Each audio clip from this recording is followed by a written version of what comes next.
Welcome to this training program. I'm Tina Ramirez, the founder and president of Hardwired Global, and we train leaders all around the world to defend the fundamental human right to freedom of thought, conscience, religion, or belief.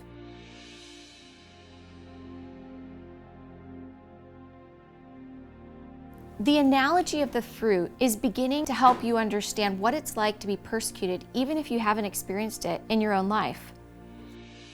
In this session, we're going to begin to address another aspect of the problem posed in the previous lesson, which will help you experience even greater dissonance and find new ways of thinking about freedom of religion compared to your previous models of understanding.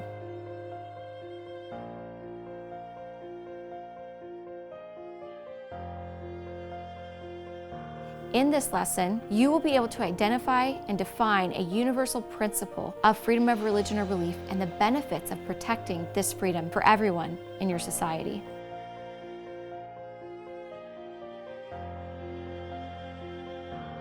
Now, imagine that you've just landed on an island, and as you get off your boat, you notice that there are other fruit there, including fruit from the community that attacked you back in your home. You thought you were safe, but now you're not so sure. What is the easiest way that you could all live together on the island? Now, of course, everyone would say, we just need to separate onto our own part of the island. But that's not possible. Tolerance. This is when we pose another problem. You see, you're all given complications. Some of you have the food on the island. Some of you have access to water. Others have the only doctors on the island. And these complications pose a problem where you need to learn to live together. The easiest solution would be to separate the island, but that won't be possible because one of the fruits has access to the water, another has access to the wood, a third has access to the natural resources, and a fourth has all of the animals. By introducing this complication, as fruit, you're forced to identify another way to live together. You'll have to confront your fears and find new ways of dialoguing with one another to find ways to live together. This activity will lead the fruit and teachers to consider the common principles of religious freedom that are required for everyone to be respected in society.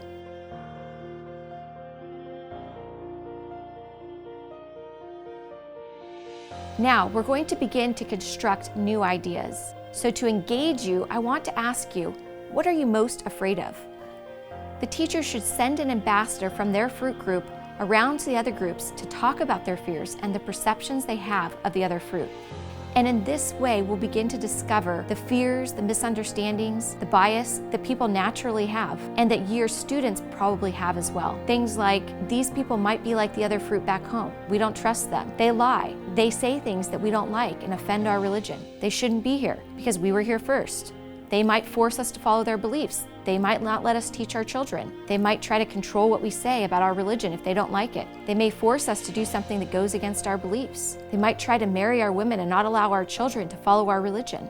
They might not let us eat certain foods or do things they don't allow in their religion. They might be treated better than us or gain too much power, and we're afraid. Maybe they'll discriminate against us.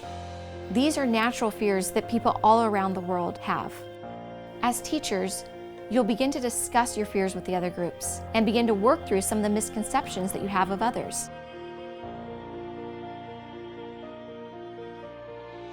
When people are afraid of others, they often put restrictions on them to protect themselves. However, those restrictions usually only reinforce a cycle of distrust, fear, and further denial of freedom for everyone. By better understanding these fears, we'll be able to break that cycle, especially with our students.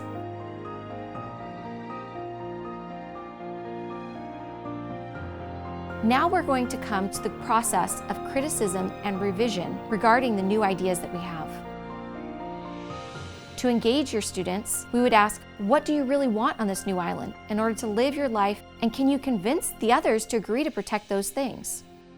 The trainer would go around and begin to listen to some of the ideas that you have, paying attention and listening for any misconceptions that she might or he might hear.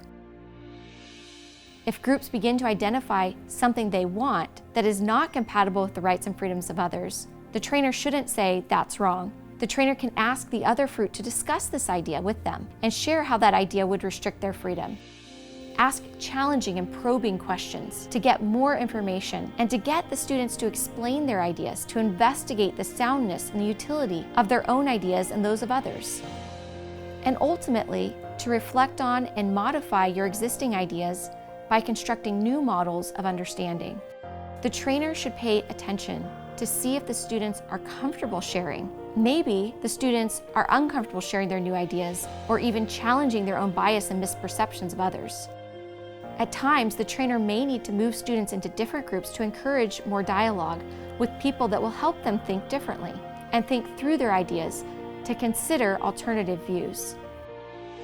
This process will help encourage clarification, negotiation, and elaboration of meaning, the detection of inconsistencies, and the use of evidence and argument in deciding among or integrating alternative views.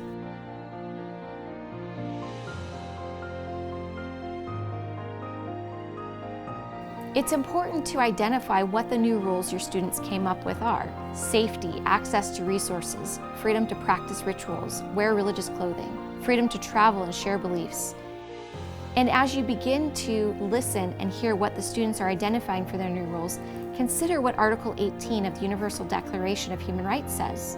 And later, you'll need to apply it.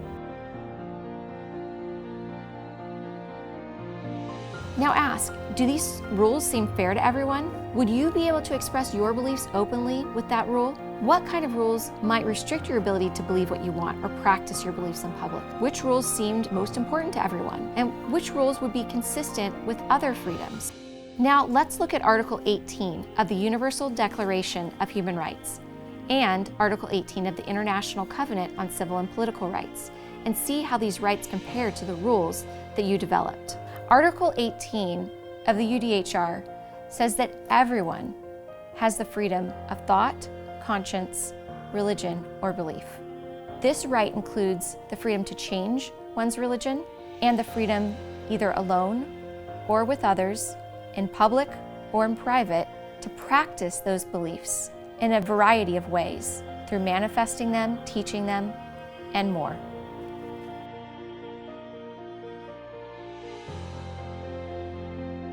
Now we want to turn to the evaluation of one's ideas, the final process of conceptual change. In this lesson, you will be able to articulate why religious freedom is important and address the reasons others do not support this freedom.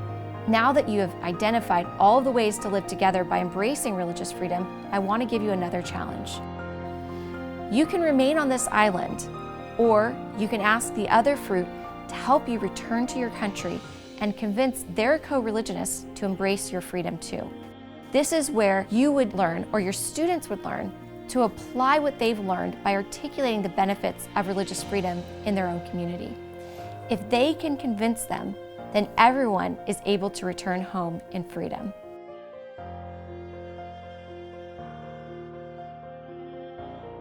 As we practice this example, you will send out ambassadors to appeal for the other fruit's freedom. Now, what are some of the reasons the fruit may give for being hesitant to fully embrace the freedom of religion or belief?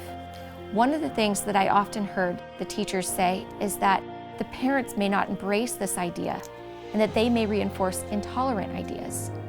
You see, as your students go back into their environment, they will face many challenges. And this fruit example gives them the tools to respond and to apply what they've learned in their own lives, in their own families and communities.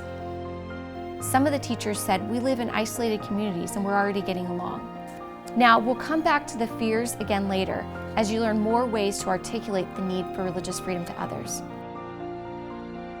Ultimately, your ability to teach about this freedom to your students will test how well you can apply what we have taught you to new situations.